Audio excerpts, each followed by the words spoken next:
Bíblicamente, los Estados Unidos no aparecen en las profecías bíblicas de los últimos días. Israel, bíblicamente, se va a quedar solo con Europa para depender del petróleo del Medio Oriente, y conforme pase el tiempo, la confederación del Mediterráneo, que van a ser las 10 últimas naciones que se van a unir, lo vamos a hablar con más calma y con más detalles, de acuerdo a la Biblia, antes de que venga Cristo y antes de que surja el anticristo, se van a unir 10 naciones, 5 del Medio Oriente y 5 de Europa. Van a formar un G10, o la Confederación del Mediterráneo, y esta Confederación del Mediterráneo es la que va a gobernar el mundo los últimos 3 años y medio de la semana 70 de Daniel, o de los comúnmente llamados 7 años de la tribulación. Vayamos al libro de Daniel capítulo 2 y veamos esto con un poco más de detalles, porque es importantísimo para poder determinar con exactitud, con certeza, el sueño que tuvo hace 2600 años el rey de Babilonia llamado Nabucodonosor. Este rey impresionantemente construyó los jardines de Babilonia, una de las maravillas del mundo, de las 7 maravillas del mundo.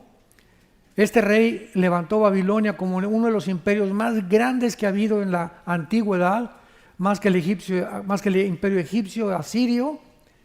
Y este rey tuvo un sueño de una estatua enorme. En el capítulo 2 todo esto lo estoy resumiendo. Y en esta estatua que el rey soñó se encuentra la clave. A todos ustedes que aman la escatología y las profecías bíblicas, en este sueño se encuentra la clave de todas las profecías bíblicas de la Biblia. Vamos a ver por qué. En este sueño, el rey Nabucodonosor vio una estatua que tenía la cabeza de oro, tenía el pecho y los brazos de plata, tenía el vientre de bronce y las 2 piernas de la estatua las tenía de hierro. Muy bien. Sin embargo, los pies de la estatua y los dedos de la estatua eran una mezcla de hierro con barro. Entonces el rey mandó traer a Walter Mercado,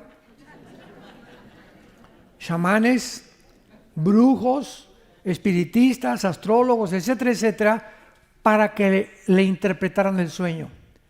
Pero él se los puso todavía más difícil a estos brujos y hechiceros y les dijo: primero dígame qué soñé antes de que me lo interpreten.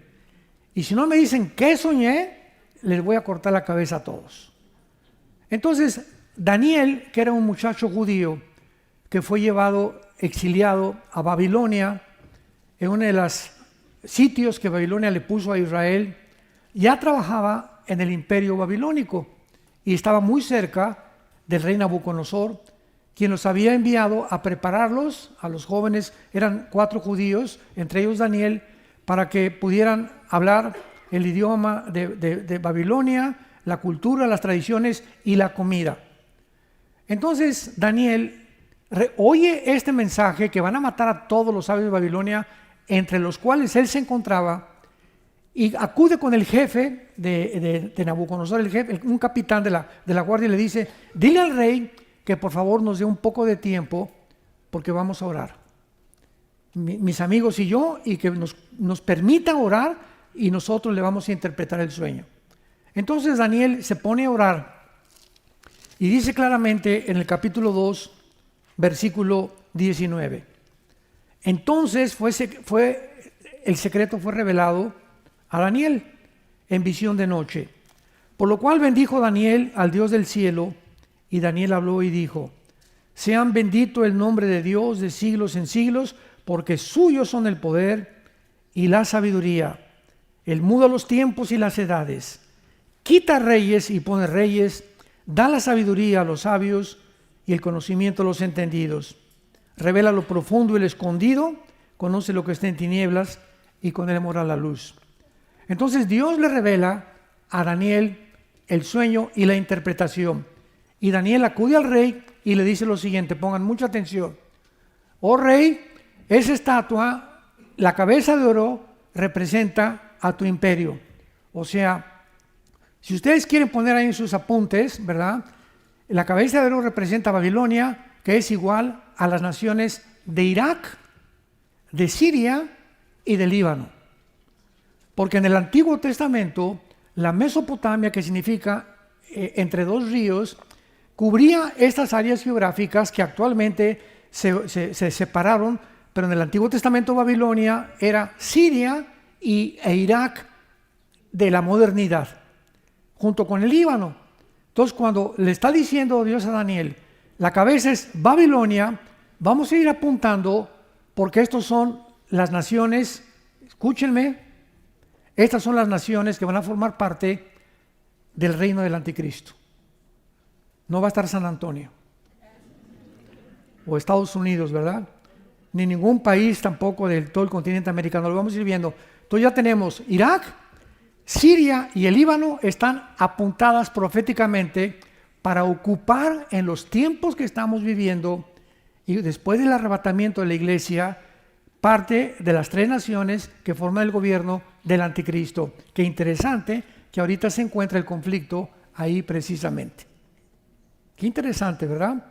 Después le dice Daniel, el pecho y los brazos de plata representan otro imperio que va a suceder, el tuyo, que de acuerdo a la historia fueron los medos persas. Y pónganle allí Irán. Ya tenemos 4 naciones. Irán. ¿Por qué? Porque Persia es el nombre de Irán en el Antiguo Testamento. Fue en 1985 cuando se le cambió el nombre de Irán a la República de Irán. 1935, perdón. Y en 1979 a la República Islámica, cuando sacaron al Shah y a toda la familia de los Paveda, ¿verdad? Se cambió el nombre a República Islámica y se convirtió Irán en un gobierno religioso 100%, donde el presidente está de adorno nada más. Los que gobiernan son los ayatolas, que por cierto acaba de morir el ayatolá Khomeini, que era uno de los principales líderes religiosos. Continúa Daniel diciéndole, y el vientre es otro imperio que va a suceder a los medos persas. Y de acuerdo a la historia fue el imperio griego de Alejandro el Magno, que aparece como un leopardo en el capítulo 8 de Daniel. En fin, todos estos imperios ya van desgranándose y desarrollándose en todo el libro de Daniel de una forma impresionante hasta culminar con el anticristo. Y este imperio de Alejandro el Magno se le llama al imperio más grande en velocidad que haya nadie en la historia conquistado. A los 20 años, Alejandro, hijo de Filipo de Macedonia, en menos de 10 años conquistó casi todo el norte de África, parte del Medio Oriente y el sur de Europa. Murió a los 33 años en Babilonia, en lo que es ahorita Irak. Ahí murió Alejandro el Magno, en lo que es ahorita Irak. Todo esto está relacionado impresionantemente. Muere aparentemente de una fiebre que tuvo muy alta, ¿verdad? Él se convierte en homosexual, Alejandro el Magno, en los últimos años, y desaparece el imperio griego. Y le dice Daniel al rey, y las piernas representan a otro imperio que es el hierro y que de acuerdo a la historia fue después de Grecia, Roma. Entonces tenemos Babilonia, Medo-Persa, griegos y romanos. Es interesante que las dos piernas representen a Roma, porque Roma fue dividida en dos. Roma occidental, que quedó en Roma, duró 500 años. Y la Roma oriental duró 1500 años, que fue la que más duró porque se extendió hasta Constantinopla, que es actualmente Estambul o Turquía. Entonces las dos piernas, vean ustedes, están una sobre el oriente y otra sobre el occidente. ¿Me van siguiendo? Oriente y occidente se dividió Roma. Y es interesante que Turquía es la única nación donde se encuentran dos continentes, el oriental y el occidental. Entonces, ahí en las dos piernas, los pies y los dedos que descienden del oriente y del occidente son una mezcla de hierro con barro. Leamos esta porción en el capítulo 2 de Daniel, que es lo más importante de lo que vamos a compartir. Versículo 43 al 45. Así como viste el hierro, sigue Daniel contando, mezclado con barro, se mezclarán por medio de alianzas humanas, pero no se unirán.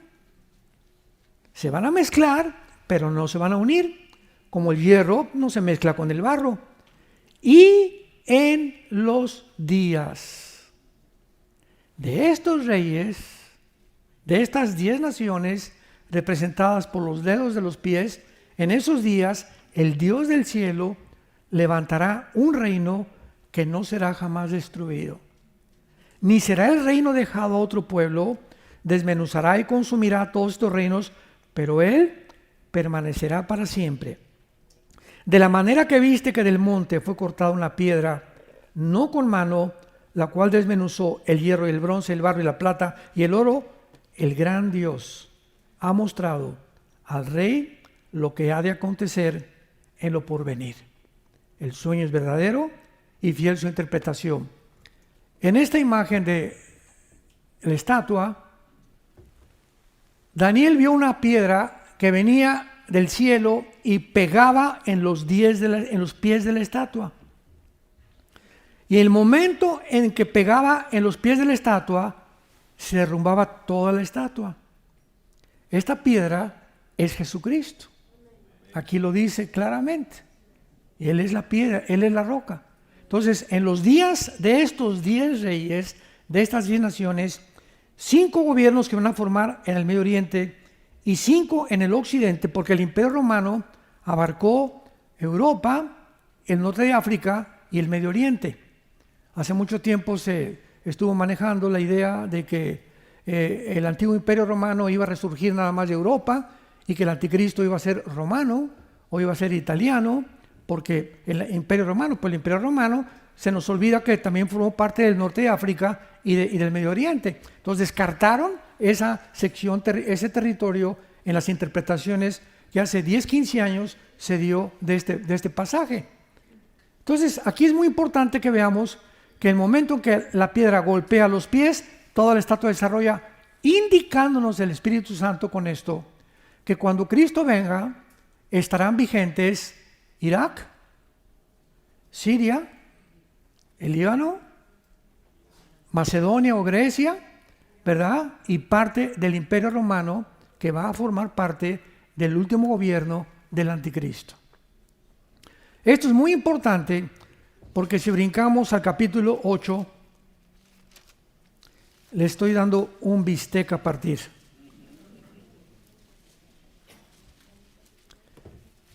Todo el libro de Daniel va reduciendo hasta llegar al anticristo. O sea, aquí se nos presenta un cuadro o un bosquejo general de las naciones que gobernarán antes de que Cristo regrese, que incluyen en la estatua, toda la estatua de Nabucodonosor es el último gobierno del anticristo, porque todas las naciones se derriban y están firmes en el momento que la piedra golpea en los pies.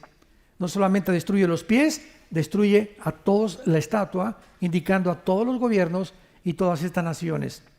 Después en el capítulo 7 hay otra visión, no la vamos a ver rápidamente, ¿verdad?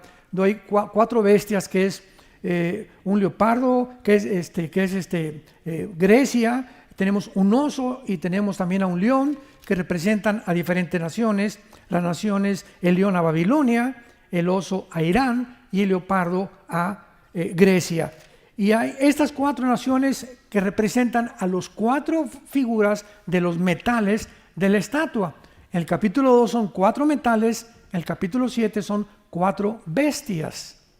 Y es interesante que la 4ª bestia, el Espíritu Santo, no encontró un nombre para dárselo. Encontró el oso, el león y el leopardo, pero la 4ª bestia, que fue Roma, y lo que viene del Imperio Romano, no encontró más que una bestia terrible y espantosa, porque va a venir de las naciones del antiguo Imperio Romano, lo que se formará como la nueva generación del imperio griego y Roma, que fueron paralelamente iguales en su gobierno y en su política. Y en el capítulo 8 ya se resume y se olvida el Espíritu Santo de todos los imperios, y lo único que pone es a un carnero y a un macho cabrío. Capítulo 8, que es el occidente, ¿verdad? El carnero, y que es el macho cabrío, el occidente, que representa a el imperio griego o al imperio de Alejandro el Magno. Dice el versículo 5: mientras yo consideraba esto, un macho cabrío venía del lado del poniente sobre la faz de toda la tierra sin tocar tierra, y aquel macho cabrío tenía un cuerno notable entre sus ojos. ¿Quién es el macho cabrío? La Biblia no es de interpretación privada. Cuando leemos la Biblia tenemos que buscar la interpretación y decir, bueno, yo pienso que es esto, ¿verdad? Yo pienso que es San Antonio, yo pienso que es por aquí, o pienso que Nueva York es la Nueva Babilonia. Dejemos a la Biblia hablar. Vean el versículo 21. El macho cabrío es el rey de Grecia. La misma Biblia se interpreta a sí misma si tenemos la diligencia de continuar estudiando, leyéndola y tratando de la interpretar con la guía del Espíritu Santo. Entonces vemos aquí que hay dos confrontaciones entre Irán, que es el carnero, y el macho cabrío, que es Alejandro el Magno. Chocan los dos. Y el imperio griego, aquí dice, ¿verdad? El macho cabrío derriba al carnero, versículo 7, y llegó y se levantó y lo hirió. Pongan mucha atención ahora, y lo quebró en sus dos cuernos. Y el carnero no tenía fuerzas para pararse delante de él. ¿Por qué el carnero representa dos cuernos? Porque el imperio medo-persa fueron los medos y los persas. Comenzaron dominando los medos y más tarde los persas le entregaron el control, aunque finalmente los persas controlaron este imperio. Por eso representan los dos cuernos. Los cuernos en la Biblia representan reinos o representan reyes de acuerdo a su contexto. ¿Me van siguiendo? Quebró sus dos cuernos, o sea, el imperio medo-persa desapareció o cayó y el carnero no tenía fuerzas. Versículo 8. Y el macho cabrío, o sea, Grecia, se engrandeció sobremanera, Alejandro el Magno. Pero estando en su mayor fuerza, aquel gran cuerno que era Alejandro el Magno fue quebrado, y en su lugar salieron 4 cuernos notables. Damas y caballeros, santos de Dios, esto fue escrito hace 2600 años, antes de que estos imperios surgieran. Y de acuerdo a la historia, a la muerte de Alejandro el Magno, su imperio se divide en 4. En Egipto, en Siria, en Turquía y en Macedonia.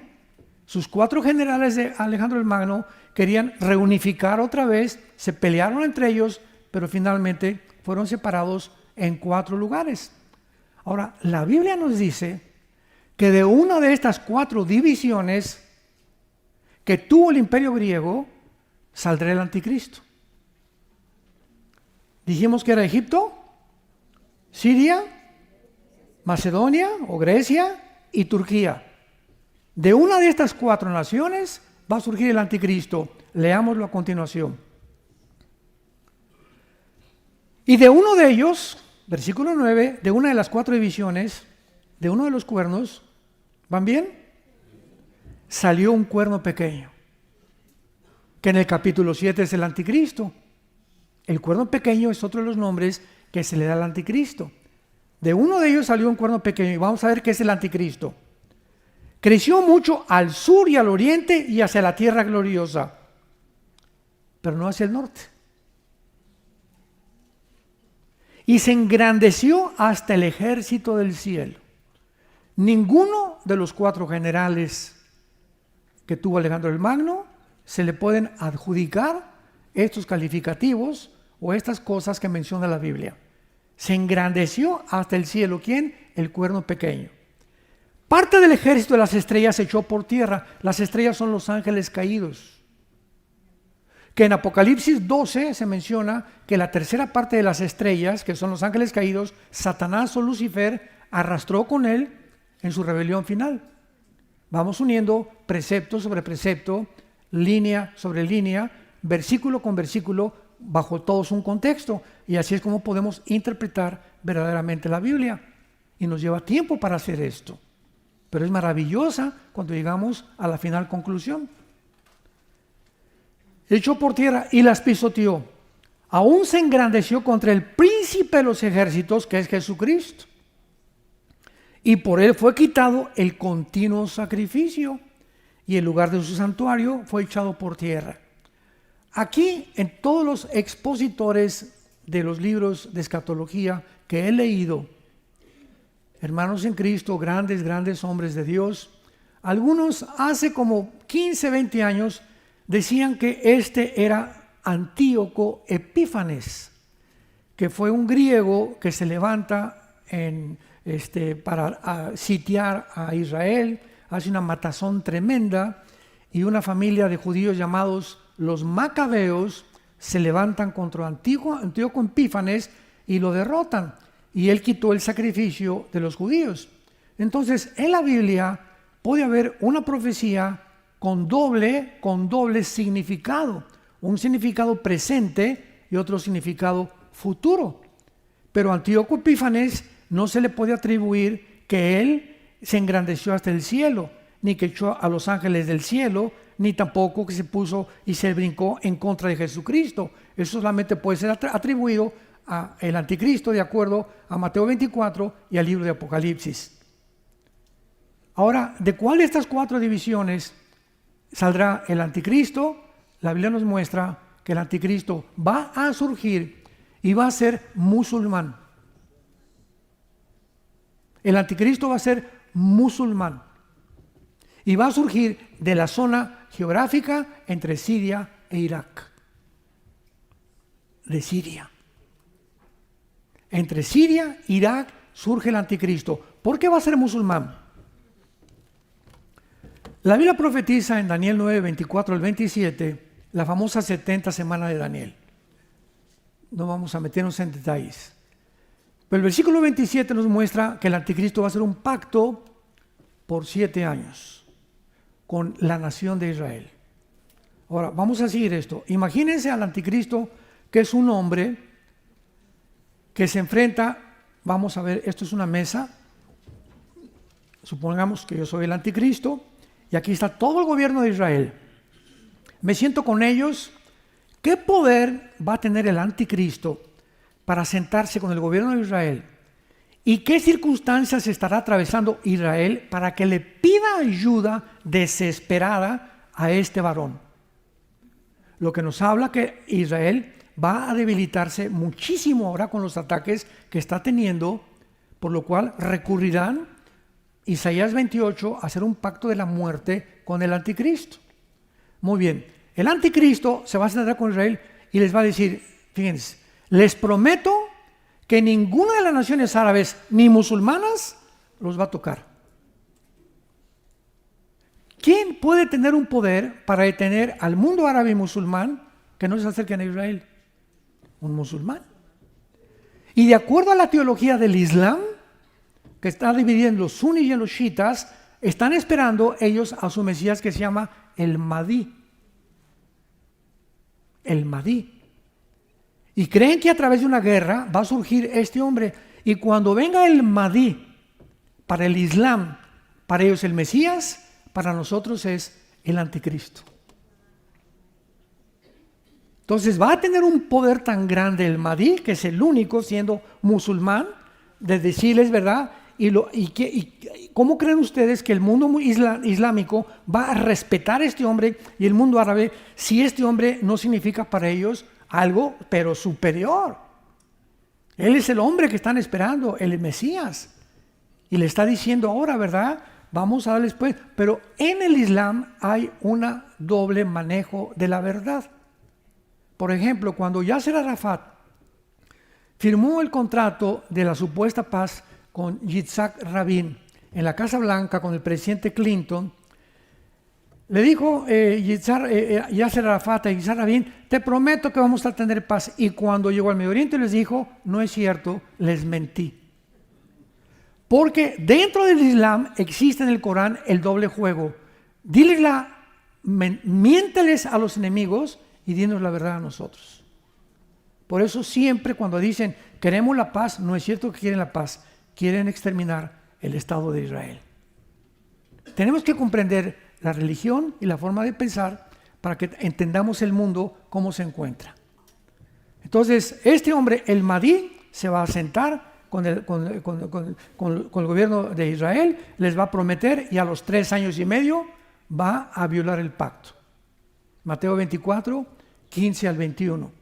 Y cuando viole el pacto el anticristo o el Mahdi, viene la persecución contra los judíos. Les dice Cristo, huyan a los montes porque viene gran tribulación como nunca la ha habido en el mundo, que son los últimos 3 años de la tribulación. Entonces, esto es muy importante de que podamos entender y vayamos rápidamente a Apocalipsis capítulo 17 para corroborar, porque Daniel profetiza 600 años antes que el apóstol Juan. Pasaron 600 años y aparece el apóstol Juan. Antes de morir, Dios le revela el Apocalipsis. Y en el capítulo 17 del Apocalipsis hay la visión de una mujer que se le llama Babilonia. Otra vez Babilonia. La primera ciudad que aparece en la Biblia en Génesis 10 es Babel, Babilonia. Y luego la Torre de Babel, la primera rebelión masiva, el primer intento del globalismo, Génesis 11, la Torre de Babel, donde por primera vez en la historia se junta masivamente los seres humanos para decirle a Dios, no te queremos, nosotros podemos levantar una religión y un nuevo gobierno sin que tú intervengas. La Torre de Babel, que se ha repetido a través de toda la historia y es en lo que hemos acabado en el siglo XXI. El director, no sé cuántos lo conozcan, del Foro Económico Mundial, Klaus Schwab, judío, él, alemán, acaba de decir que somos dioses. Y tiene un consejero judío que se llama Noah Harari. Todo esto chéquenlo, googleenlo. Noah Harari con H. Y dice que Cristo no existe, que ellos van a formar con la tecnología y con la genética una super raza de seres humanos. ¿Cómo está terminando la humanidad? Creyendo que somos dioses, creyendo la mentira del Edén, recorrió toda la historia humana, seremos dioses, seremos dioses, seremos dioses, y todos los conquistadores, llámense los Césares romanos que se proclamaron dioses, Aníbal, Napoleón Bonaparte, José Stalin, Saddam Hussein, Adolfo Hitler, Benito Mussolini, el que me mencionan ustedes, Alejandro el Magno, todos han tenido el mismo sueño. Puedo conquistar el mundo porque somos dioses. Impresionante, y llegamos al capítulo 17 de Apocalipsis, donde se revela una mujer montada sobre una bestia. Todo lo estoy resumiendo para que puedan ustedes, con manzanitas, poder explicarlo, porque yo estoy consciente que muchos de ustedes no han estudiado profundamente estas profecías. Entonces menciona una bestia, llámale un toro, lo que tú quieras ponerle, ¿verdad? Hay una mujer montada sobre esta bestia. Esta bestia, la bestia, tiene 7 cabezas que representan los 7 imperios de la historia, con 10 cuernos, que es el último gobierno del anticristo. Y la mujer se le llama la gran ramera Babilonia, confusión, porque la palabra Babel significa confusión. El hecho que esté montada sobre la bestia indica que en los primeros años del anticristo el sistema religioso va a dominarlo. Y a los 3 años y medio, más adelante, el anticristo se deshace de la mujer, versículo 18, que es una ciudad, y la quema. Y él se adjudica que él es el único Dios que tiene que adorar. Entonces, viene formándose ahorita en el mundo un sistema religioso y un gobierno mundial. Son los 2 objetivos de Satanás, desde la Torre de Babel. Unir a todas las religiones. Esto se llama el ecumenismo. Cuidado cuando ustedes oigan, porque está juntando, sobre todo Roma, está juntando Esto inició con el Papa Juan Pablo II en la ciudad de Isis. En los 90 el Papa Juan Pablo II juntó a brujos, hechiceros, astrólogos, pastores, desde luego que eran de cabritos, no eran de ovejas, curas de la iglesia romana, de la iglesia ortodoxa rusa, oriental, etcétera, etcétera. A todos los líderes del mundo los juntó en Isis para decirles: juntémonos todos bajo el paraguas del Vaticano y oremos todos por la paz, porque todos creemos en el mismo Dios, que es una mentira. La ideología de los hindúes tienen miles de dioses. El Corán solamente es Alá, y tenemos las otras religiones, ¿verdad?, que no pueden ni siquiera decir que podemos compartir el mismo Dios, porque todos chocan continuamente. Yo tuve un debate hace muchos años con un hombre que se llamaba Nino Canún, en México. Fueron como 5 capítulos que grabé en la televisión, en Televicentro, con él, y estaba junto a mí un brujo, estaba un rabino, estaba uno de la iglesia ortodoxa, estaba uno de la iglesia mormona, eran como 4 o 5 líderes religiosos y yo con la Biblia. Y estábamos debatiendo los fantasmas. Que si, vean, ha de estar todavía ahí en el ¿cómo se llama?, en el archivo de Televicentro, los fantasmas, y Nino Canún era el entrevistador. Y en el segundo episodio grabamos 5 capítulos. Vio Nino Canún que siempre lleva la Biblia, y yo decía, la Biblia dice, ellos no tienen ningún libro.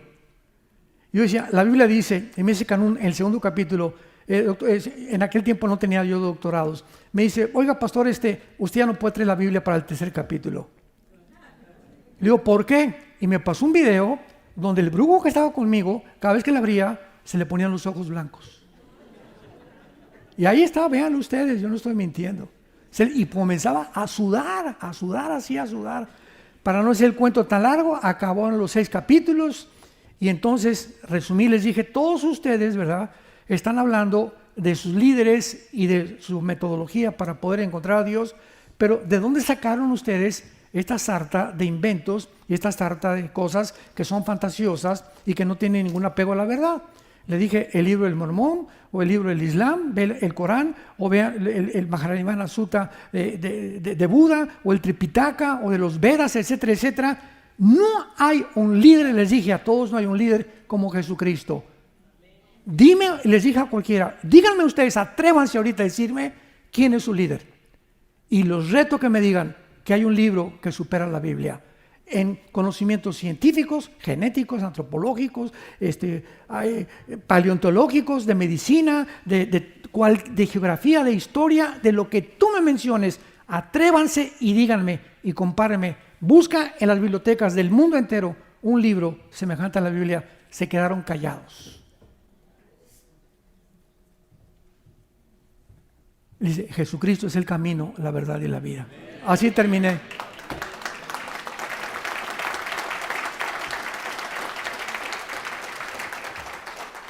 Pero este movimiento ecuménico va a ir desarrollándose más y más mientras más nos acerquemos, y se siguen reuniendo.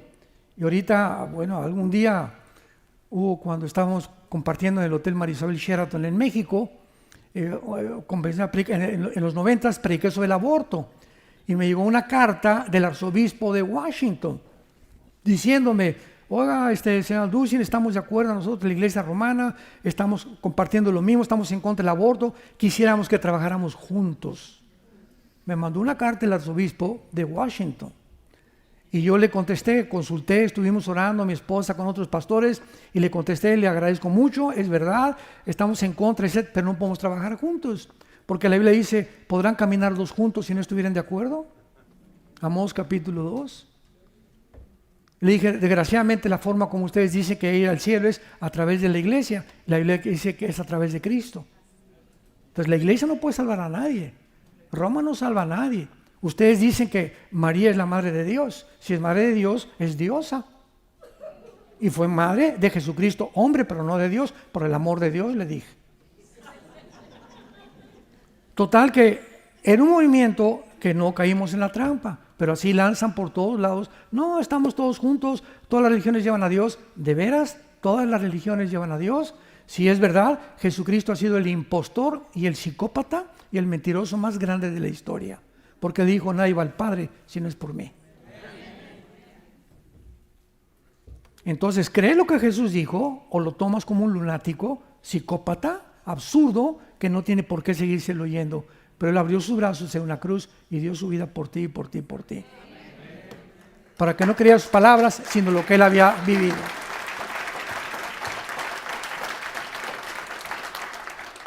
Ahora que vemos rápidamente estas naciones, es importante comprender eso. ¿Por qué hay barro con hierro en la mezcla de estas naciones? Bueno, porque 5 son del Medio Oriente y 5 son del Occidente o de Europa. Entonces sabemos algo. Desde la presidencia del presidente Bush a principios del siglo XXI con las Torres Gemelas, el gobierno norteamericano trató de llevar la democracia al oriente, cosa que es imposible. Volver democracia en Irak. Se equivocaron por no conocer la religión y las costumbres de los orientales. Por ningún motivo son puras dictaduras, puros reyes. Y como en Irán, como en el Líbano el gobierno está pintado, es el grupo Hezbollah lo que está ahorita gobernando Líbano, el grupo de las guerras revolucionarias, los ayatolás están gobernando Irán, el pueblo iraní es precioso, la gente de Irán es preciosa, son los gobiernos. El pueblo de Venezuela es precioso, el pueblo de los cubanos son lindos, en México también, el problema son nuestros gobiernos por los que tenemos que orar. Entonces, si no entendemos esto, no entendemos qué es lo que está pasando en el mundo. Entonces, si van a juntarse el barro con el hierro, es porque el barro representa al Medio Oriente, la cultura, las tradiciones. Israel es la única nación democrática en el Medio Oriente, la única. Y la Corte Internacional lo acaban de acusar de genocida a Netanyahu. Es increíble. No acusaron ni a Maduro, no acusaron ni a Castro, no acusaron a los de Hamas, ni a los de Hezbollah, pero es él el genocida. Ahora, ¿por qué hay este odio? Decimos en México, odio jarocho, en contra de los judíos. ¿Por qué no en contra del Islam? ¿Por qué no en contra de otra religión o de los budistas o los hindúes? ¿Por qué? Simplemente porque Dios escoge a una nación para levantarla, que se llama Israel. Se pudo haber llamado México, se pudo haber llamado Italia, pero a Dios le dio la gana que se llamara Israel, porque la palabra Israel significa los que luchan conmigo. Es lo que significa Israel, el que lucha con Dios. Y este grupo de personas les dio Dios sus decretos, sus valores, sus códigos de moral, de conducta, sus patrones morales para que los llevaran al occidente y propagaran a través de la Torá y de la Biblia y de los mensajes y de Jesucristo y de todo eso. El mundo debería de conocer quién era el Dios verdadero. Por eso lo escogió Dios. Entonces el diablo se da cuenta si existe, ¿verdad? Y se da cuenta que es el pueblo que está difundiendo desde hace miles de años todo el consejo de Dios en la Torá. Me voy contra ellos. Y ellos son el objeto, por eso son el antisemitismo que ha surgido. Y lo vimos hace poco en las mismas universidades de Estados Unidos. Ahora, ante toda esta situación, otra pregunta: ¿por qué perdieron los enemigos de la derecha las elecciones de Estados Unidos? Cuando todo apuntaba, George Soros, millones de dólares, los Obamas, todos los medios de comunicación, lo que ya hemos visto. ¿Por qué perdieron realmente? Increíble que ante todos estos ataques hayan fracasado y perdieron terriblemente. ¿Por qué? Tengo varias respuestas. La primera, porque la cultura norteamericana, abran los ojos, si no se dieron cuenta, aquí en Estados Unidos se había convertido en una máquina para mutilar los órganos sexuales de los niños. En California, el gobernador de California ordenó hace 6 meses, si no sabían, que a los 12 años los niños de California perdían la potestad de sus padres y que a los 12 años podía el gobierno llegar a una escuela elementary school, a una escuela primaria, y agarrar a un niño de 12 años y llevárselo el gobierno y meterlo a una escuela de transgénero. Y si los padres se oponían, orden de meterlos a la cárcel.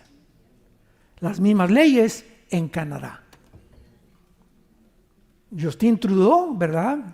Exactamente lo mismo. Mutilar y cambiar la identidad y el género a los niños. Y se había convertido aquí en Estados Unidos esto y ya nadie decía pío. ¿Por qué? Porque estaba saturado los medios de comunicación y el que dijera pío como el tiempo de las vacunas, venían sanciones. Además, el gobierno anterior propagó e implantó la ideología de género, legalizaron los deportes para que jugadores masculinos jugaran en competencias femeninas. ¿Se acuerdan ahora en los Juegos Olímpicos de Francia? Que se metió un transgénero y noqueó a una italiana. Pues claro, chico puñetazos que le dio. ¿Qué mujer ni qué mujer? Es un hombre disfrazado de mujer. Ahora, como siempre que nos dicen nosotros, oye, pero ¿por qué no respetan esas cosas por el amor de Dios? Si tú vienes y me dices que no eres hombre y tú te checas en la biometría hemática, en un examen de sangre, que tienes el cromosoma Y, eres macho camacho. Vamos a dejar la Biblia, vamos a dejar todo. Bíblicamente, una cosa es la teología y otra cosa es la ciencia, genética y la biología. Tu biología, tu metabolismo es de un hombre y el tuyo tienes XX, eres mujer. Y de acuerdo a estos, en cada célula de los millones que tú tienes injertado por Dios un código genético que te dice, eres hombre. Y tú vienes y te mutilas o quieres cambiar de sexo, entonces va a haber una guerra porque en tu mente vas a chocar contra tu metabolismo. ¿Crees que con tu metabolismo vas a cambiar, te vas a convertir en una mujer? No es cierto, no es cierto, no es cierto. El 65% de los transgéneros se suicidan. Chécalo en la Academia de Psiquiatría de Los Ángeles. El 65% de los transgéneros en los últimos 5 años se han quitado la vida. Porque ya es un momento que ya no sabes, soy hombre o no soy mujer, porque tu cuerpo y tu metabolismo y tu biología te está diciendo, eres lo que naciste, lo que te hizo Dios. Y tu problema no es físico, es mental. Traes un tornillo suelto, un demonio que se te metió para decirte, no eres lo que Dios te creó, y ese demonio hay que sacarlo. Y esa gente llega a ese punto, ¿verdad? Y se quita la vida, ya no pueden resistir. Pues lo estaban promoviendo. Y se estaba anunciando también por el Partido Demócrata que el que tratara, escúchame esto, que en las iglesias cristianas los que tratáramos de cambiar a un homosexual íbamos a ser multados y nos quitaban el non-profit que tenemos para poder ejercer la palabra de Dios sin pagar impuestos. No tienes derecho, no dijo el gobierno, si un homosexual es mujer, déjalo. O sea, no ayuden a los enfermos. No ayuden a los pecadores. A eso estaba llegando la cultura norteamericana, que se ha expandido también por Sudamérica. También fracasaron porque se demostró que los verdaderos fascistas y nazis son los de la izquierda y no los de la derecha, porque la izquierda tomó escuelas y universidades, la industria del entretenimiento como Hollywood, la prensa, televisión, las redes sociales, el Google, Twitter, Facebook, gobierno, compañías farmacéuticas, todo estaba controlado por la izquierda, por el globalismo. Fue la izquierda y no la derecha la que bloqueó la libre expresión en este país, en los medios de comunicación, lo que solo había sucedido en gobiernos comunistas. Yo me acuerdo todavía cuando Trump gobernó antes de Biden, que dijo, este país no es socialista, ni el socialismo entrará.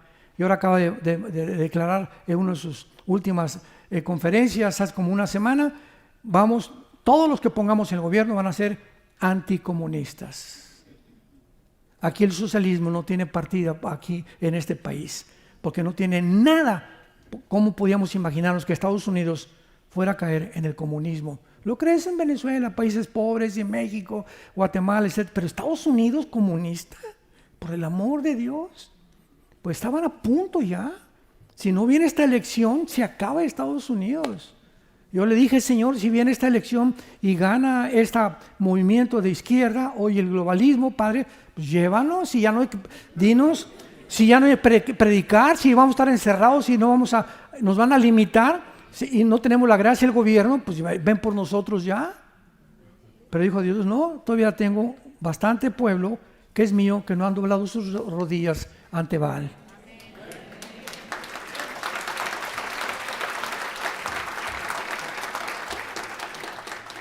Pero la historia se repite, escúchenme esto, es impresionante. En cuanto viene esto, no, ¿cómo es posible que Trump con cara de Rottweiler y esto y el otro, misógino, nazi, por aquí, por ahí esto y el otro? Es la historia de la humanidad. Cuando Dios envía al mundo al Mesías, lo crucifican. Cuando Dios envía a Moisés como líder, lo apedrean. Cuando Dios envía profetas para mostrar sus pecados, los encarcelan y los matan. Cuando inventan la teoría de la evolución, la aceptan como ciencia. Dios envía a Trump para que darle una vuelta a toda la agenda maligna que desarrollaron y el mundo comienza a atacarlo. Y lo que Dios ha designado en su misericordia y amor para traer un tiempo de respiro a esta nación y la humanidad, tal vez como la última oportunidad para el pueblo norteamericano, lo quieren crucificar. Dice en Juan 7, versículo 7, por eso me odia el mundo, dijo Jesús, porque yo les digo lo que es pecado. A ustedes no los aborrecen, a mí me aborrecen. Y cualquier hombre que levanta la bandera, ahorita como Milei en Argentina, como Bukele en El Salvador, como el presidente de Hungría, como el de Panamá, comienza la derecha a levantarse otra vez, vienen los ataques, las calumnias, la persecución, porque el mundo odia la verdad. El mundo odia la luz. Y tú y yo somos hijos de la luz, no somos de las tinieblas, y llegó la hora, porque para esta hora hemos nacido, para ser valientes. Yo no sé cuántos de ustedes seguirán a Jesús, pero yo en mi casa serviremos a Jehová. Gracias, Señor. Gracias, Padre, por tu palabra una vez más. Bendito seas que nos has hecho renacer para una esperanza viva por medio de la resurrección de Jesucristo entre los muertos, a una herencia inmarcesible, incorruptible, reservada para nosotros en los cielos, donde somos guardados en el mundo por tu poder mediante la fe, en la cual tendremos que ser probados para que, purificada nuestra fe, mucho más preciosa que el oro, sea hallada en gloria y alabanza delante de Jesucristo, a quien amamos sin haberle visto y en quien, creyendo, nos alegramos con un gran gozo inefable. Gracias, Señor, por el espíritu de sabiduría, de revelación, de conocimiento y discernimiento espiritual que le das a tu pueblo, para que desarrollemos estos talentos, estos dones y crezcamos en la gracia y el conocimiento de tu Hijo Jesucristo. Y en esta hora, cualquiera de ustedes que ha venido y no tiene la seguridad, si yo te preguntara, si tú te murieras hoy en la noche, ¿estás 100% seguro de irte al cielo? Si tú no tienes esta certeza del 100%, necesitas a Jesucristo. Porque Él dijo, el que cree en mí y oye mi palabra, no vendrá a condenación, mas ha pasado de la vida a la luz, de la muerte a la vida, de las tinieblas a la luz. Cualquiera que me escucha, dijo a Jesucristo, yo para esto he venido al mundo y he nacido, para dar testimonio de la verdad. Todos los que son de la verdad oyen mi voz, porque son mis ovejas, y mis ovejas me siguen, no oirán a la voz del falso profeta. Entrégale tu vida a Cristo en esta mañana si no tienes la seguridad del perdón de tus pecados. ¿Cómo lo puedo hacer?, me preguntarás. Simplemente dile, Señor, creo que en esa cruz abriste tus brazos y pagaste con tu sangre por todos mis pecados que he cometido en toda mi vida. Creo que a los 3 días resucitaste entre los muertos, porque fuiste muerto, enterrado y crucificado para levantarte y darme la esperanza de la vida eterna. Señor Jesús, te pido en este instante tan hermoso para mi vida. Ahora comprendo que no fue coincidencia que viniera a escuchar tu voz, a que entres a mi vida. Entra a mi vida, Señor Jesús, como mi Señor y mi Salvador. Ya no quiero vivir más sin ti. Quiero rendirme a tus pies y pedirte que la corta vida que me has dado la pueda yo vivir para compartir este mensaje glorioso de que has resucitado para nuestra salvación. En tu nombre oramos. Amén. Gracias a Dios por la palabra de Dios. Gracias a Dios por la palabra de Dios. Gracias, Señor.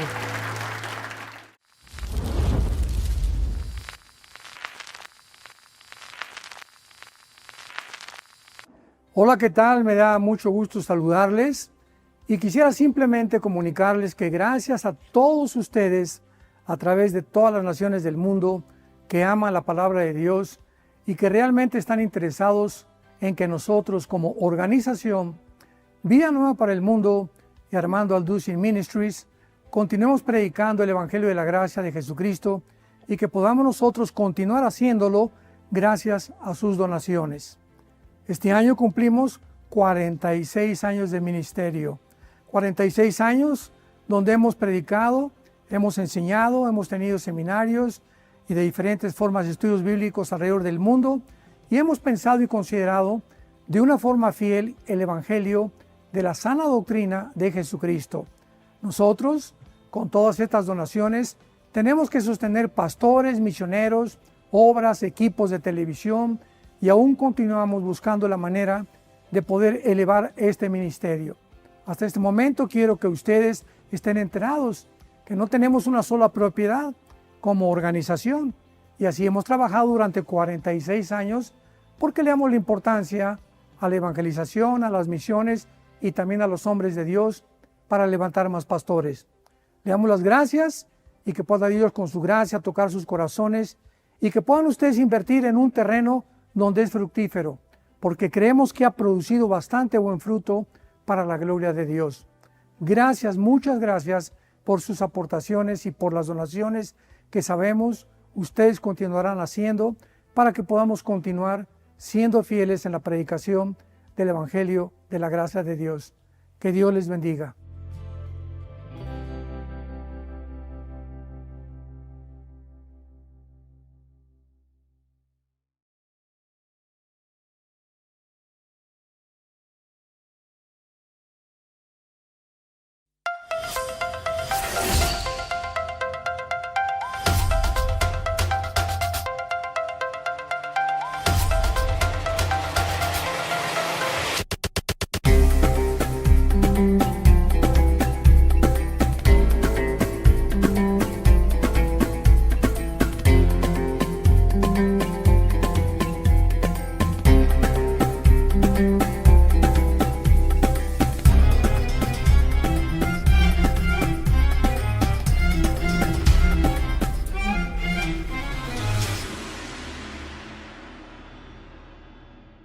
Bueno, pues vamos a continuar con la segunda parte de esta conferencia, la milagrosa existencia de Israel.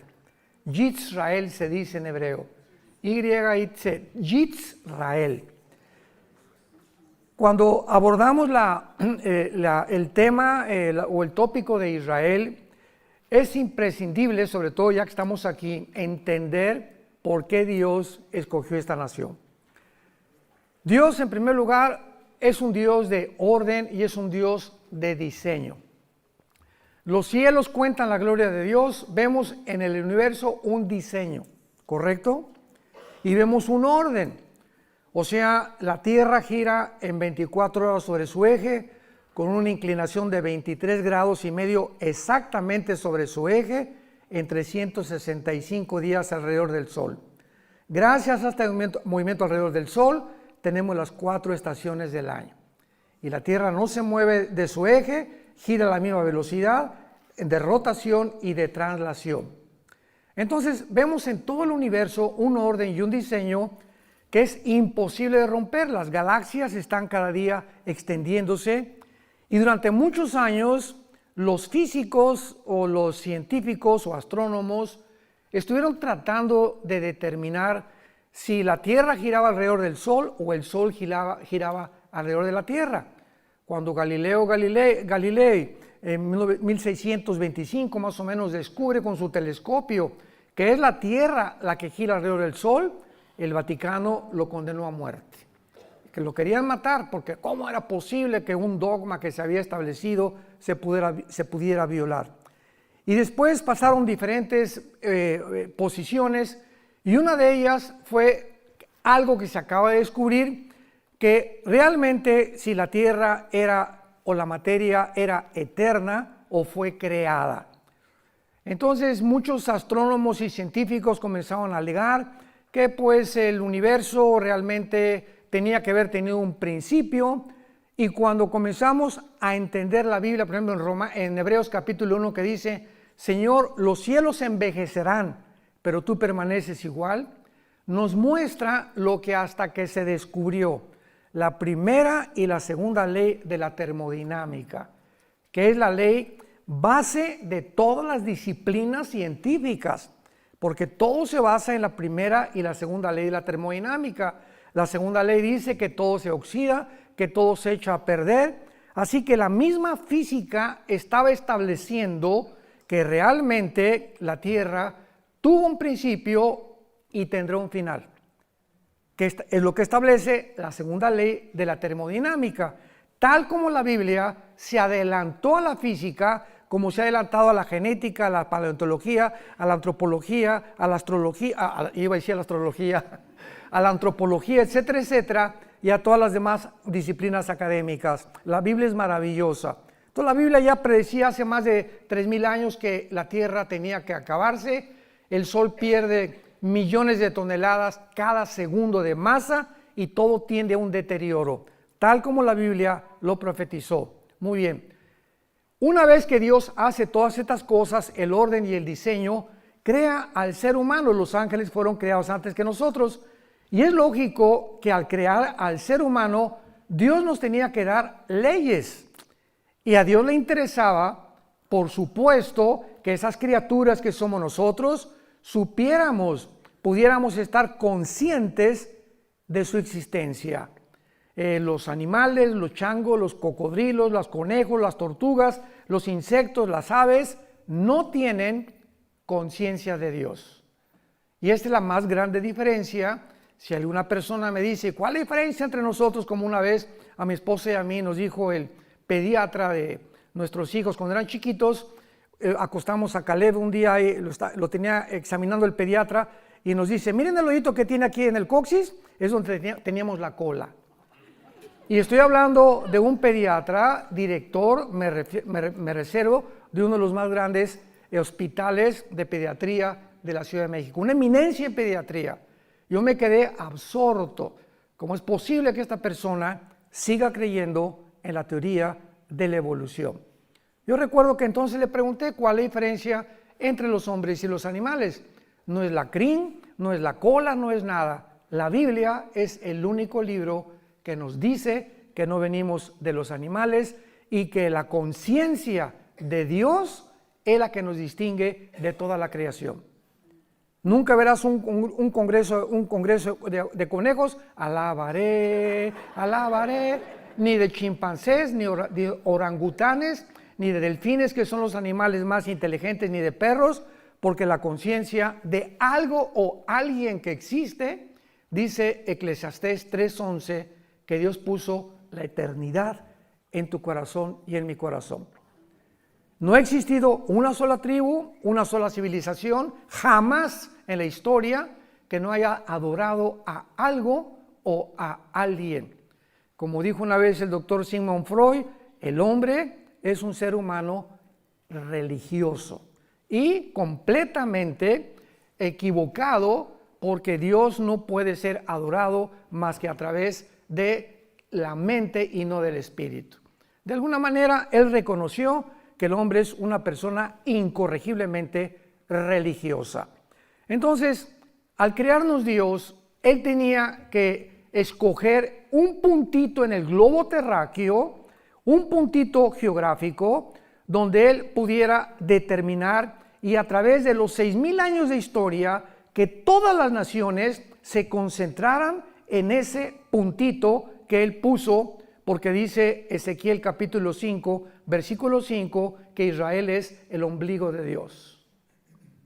Esa palabra hebrea que dice es el centro, y la palabra en el hebreo ombligo, es el centro de Dios. Así lo escogió Dios. ¿Y por qué no México? Porque no le dio la gana a Dios. ¿Y por qué no Guatemala? ¿Y por qué no España? Y si no, los alemanes hubieran dicho, ¿y por qué no los ingleses? El asunto es que Dios tenía que escoger un punto para que la atención principalmente de las profecías de los últimos tiempos, que estamos nosotros y somos la generación que la estamos enfrentando, pudiéramos recordar hoy más que nunca venir a la Biblia. Y esta es la generación que ha llegado a la cúspide de la tecnología. Y esta tecnología es la que está enloqueciendo y convirtiéndose en un Dios para los seres humanos. Entonces Dios escoge a Abraham. Y le dice a Abraham, ven para acá. Abraham no era judío, viene de Irak. Y lo trae de una tierra completamente, todavía no se formaba Israel, pero él habitaba en Irak, casi cerca con Siria, porque en el Antiguo Testamento Siria e Irak era la tierra de la Mesopotamia, que significa la tierra entre dos ríos, entre el Tigris y el Éufrates. Entonces viene Abraham, Dios le hace la promesa a Abraham, y de Abraham viene Isaac, viene Jacob, vienen las 12 tribus de Israel, de las 12 tribus viene la tribu de Judá, de donde nacería Jesucristo el Mesías.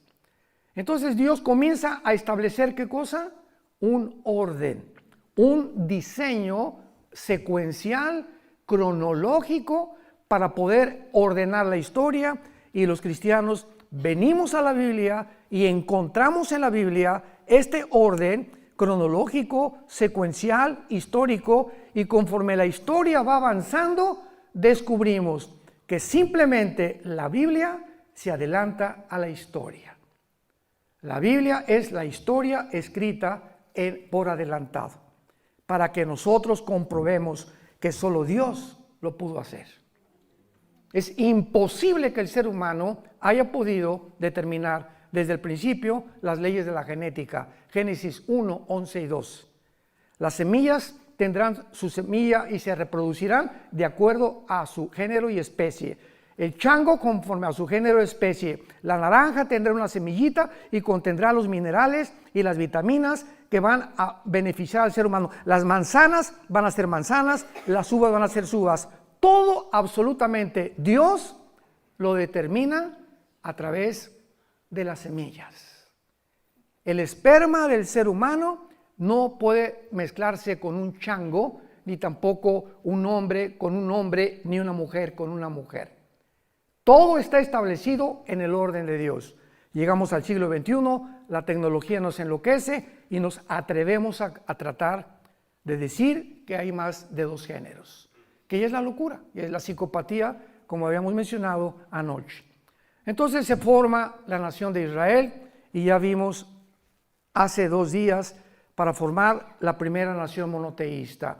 Todas las tribus que habían alrededor de Israel eran paganas, idólatras, llenas de ocultismo, adoraban a Satanás o a Baal sin que ellos supieran, a Astoret, a Astaratis y a todos estos ídolos que dice la Biblia, detrás de ellos se encontraban demonios.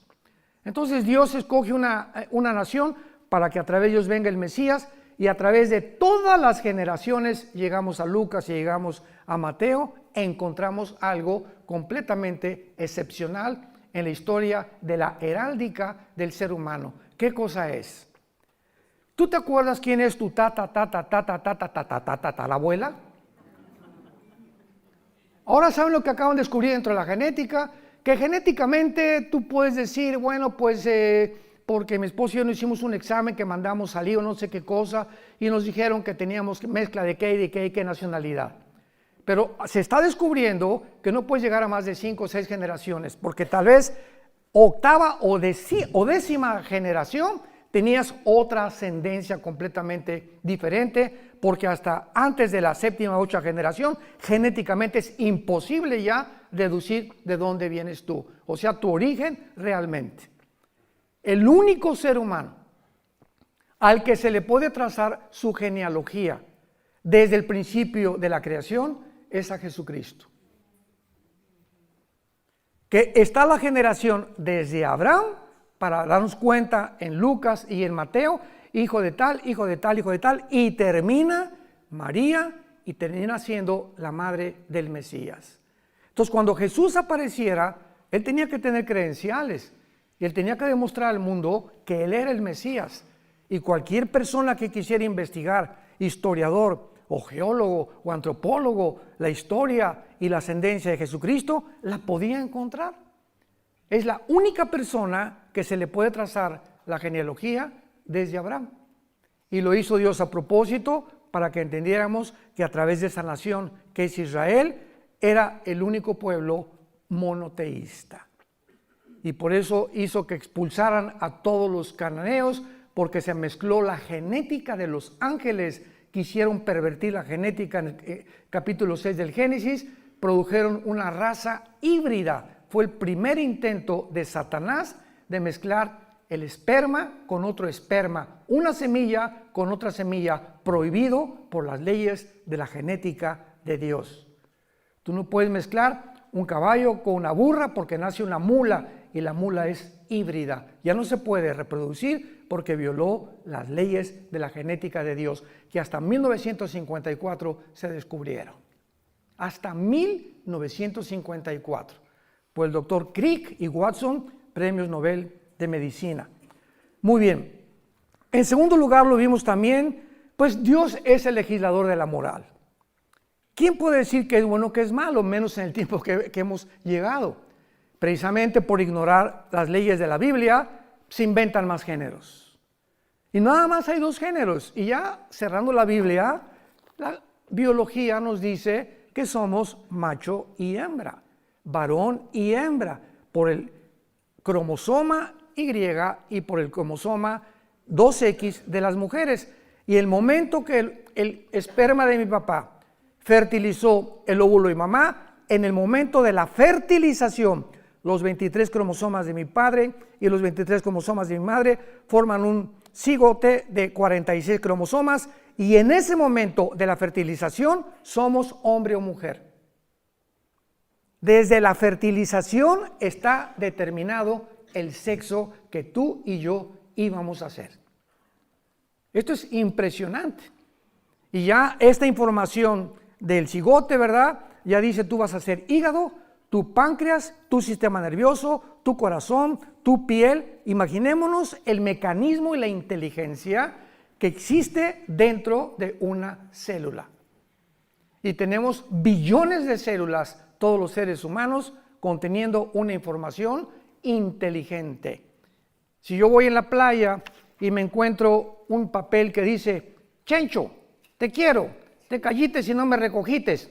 Bueno, este papel no lo escribieron los caracoles, ni los delfines, ni los changos, porque hay una comunicación inteligente, llámale como le quieras llamar. Pero aquí Chencho le está diciendo a su chencha que por qué se cayó, etcétera, etcétera. Esto no fue creado por las arenas de la playa. Entonces inmediatamente deduzco que esto lo escribió un ser humano. Y cuando te metes al microscopio electrónico y descubres que en cada célula de las billones que tenemos existe un código genético con información, por el amor de Dios. José María y el burrito que los acompaña, como decimos.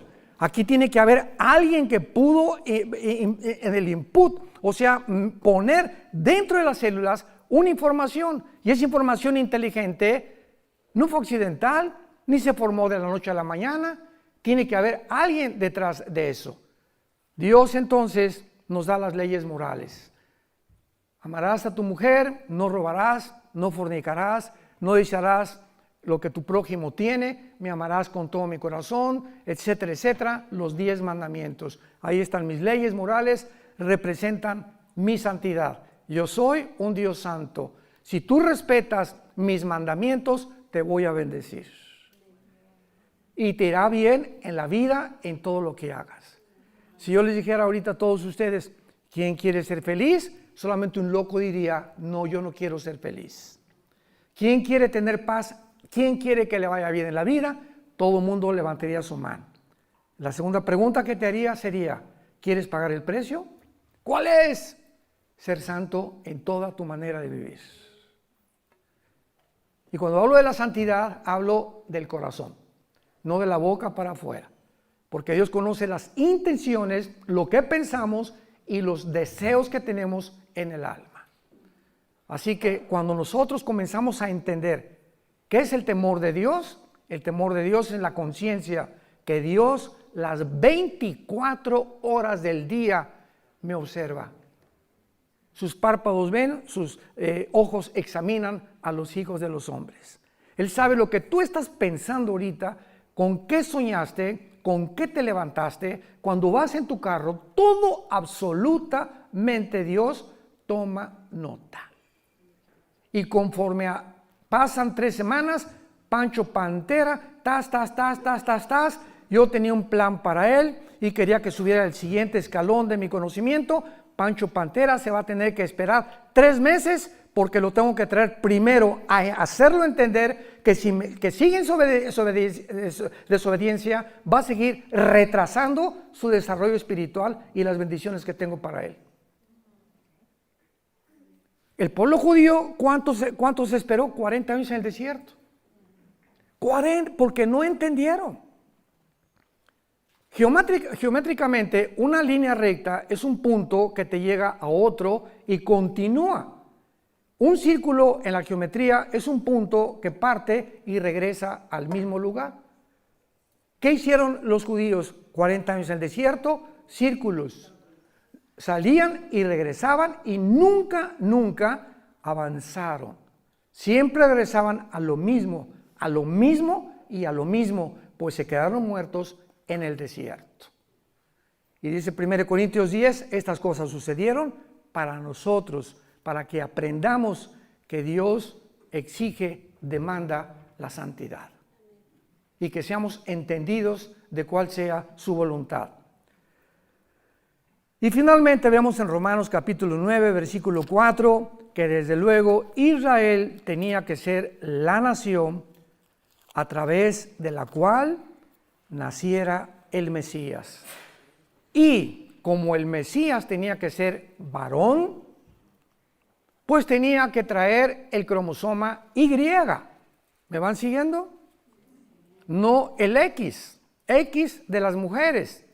Entonces, cuando visita el ángel Gabriel a María y le dice, vas a ser mamá, dice María, pues José y yo ni a Cancún nos hemos ido, ni la luna de miel, y me van a acusar de adúltera, y va a pagar un precio altísimo a María de embarazarse sin estar casada.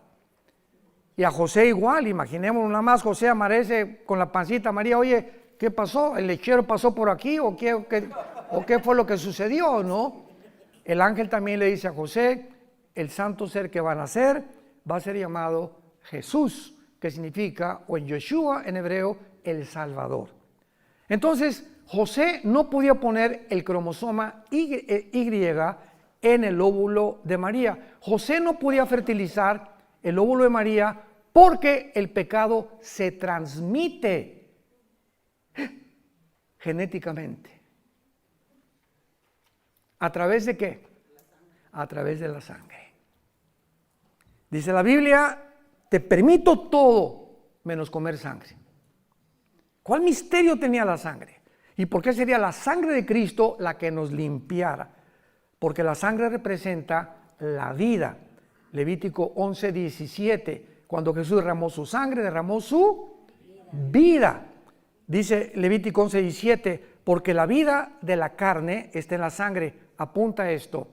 La palabra vida en Levítico 11:17, si no me equivoco, es la palabra nepej, que se escribe nepesh en el hebreo, que es la traducción que se usa para designar el alma humana. El alma se encuentra en la sangre. El espíritu lo da Dios en el momento del nacimiento. Pero el alma se transmite de generación en generación.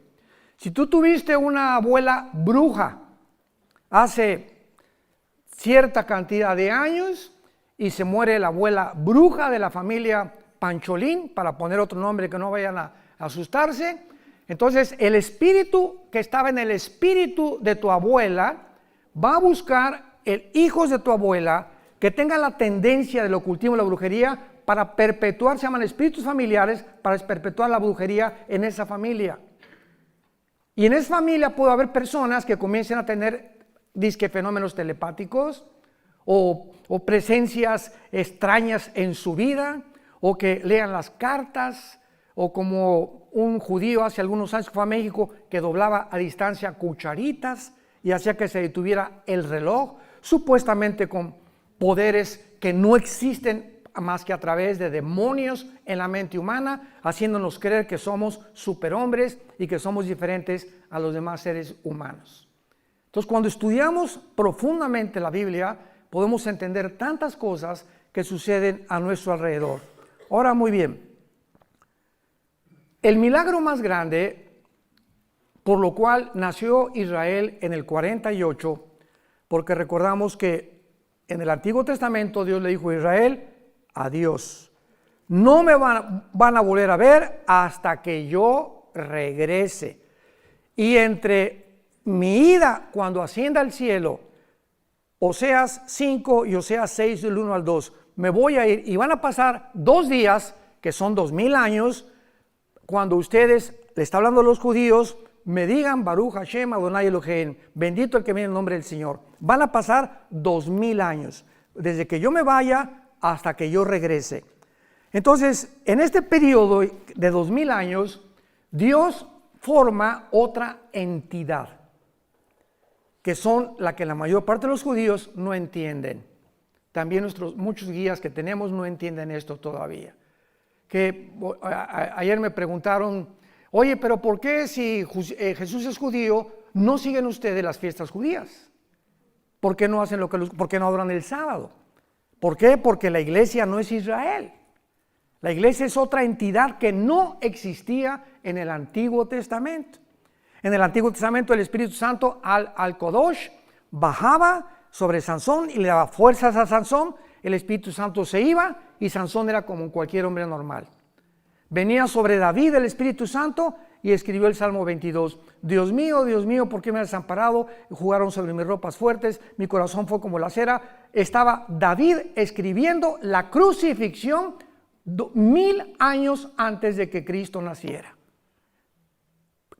Casi 3000 años antes de que Cristo naciera, por la inspiración del Espíritu Santo. Isaías 53. He dado mis manos y mis pies, sobre mi ropa echaron suertes, etcétera, etcétera. Isaías estaba escribiendo 700 años antes de la crucifixión de Jesucristo. Viene la iglesia, que no es Israel, y entonces el Espíritu Santo baja de manera diferente a como operó en la administración, en la economía, o se conoce como la dispensación de la ley. Y ahora el Espíritu Santo baja sobre la nueva entidad que se llama la iglesia. La palabra iglesia viene del griego, de una raíz y de una palabra, si lo quieres apuntar, ek, que es un prefijo que significa fuera, iglesia, que se llama llamados. Entonces, eklesia significa los llamados fuera, porque somos llamados fuera espiritualmente del mundo. Entonces el Espíritu Santo viene sobre nosotros, entra sobre nosotros y nos sella. 1 Corintios 6, ¿qué no sabéis que el Espíritu Santo mora en vosotros y que ya no sois vuestros hasta el día de la resurrección? Cuando tú mueras y cuando yo muera, el Espíritu Santo ya no lo necesitamos. Nos vamos a la presencia de Jesucristo. Hasta ese momento el Espíritu Santo nunca nos va a abandonar. Esto no sucedió en el Antiguo Testamento. La iglesia ahora es el cuerpo de Cristo. En el Antiguo Testamento no existía el cuerpo de Cristo. Los israelitas no eran el cuerpo de Cristo, lo somos nosotros. Y cuando venga el rapto, solamente los que están en Cristo, en el cuerpo de Cristo, o sea, desde Pentecostés hasta el día del rapto, nos vamos con el Señor. Los judíos resucitarán al final de los 7 años de la tribulación en la segunda venida de Cristo. Daniel 12, 1 y 2.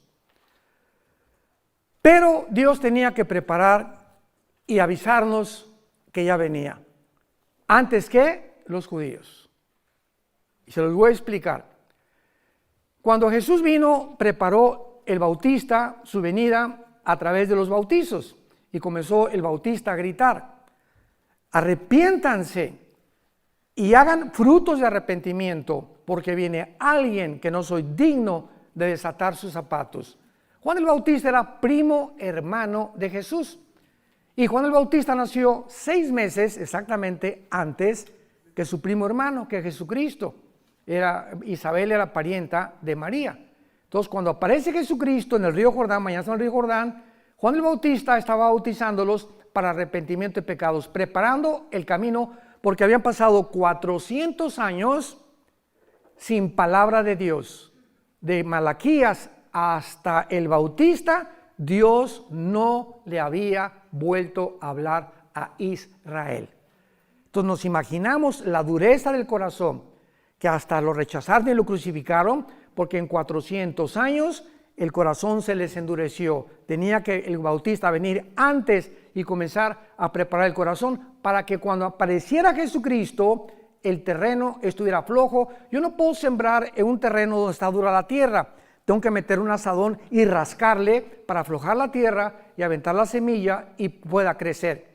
Los corazones tenían que ser rasgados por la predicación tan fuerte del Bautista: generación de víboras, y ustedes hagan frutos de arrepentimiento, y a los soldados no hurten y respeten al prójimo, etcétera, etcétera. Y se juntó toda la gente sintiendo en el espíritu que verdaderamente el Mesías estaba cerca de su venida.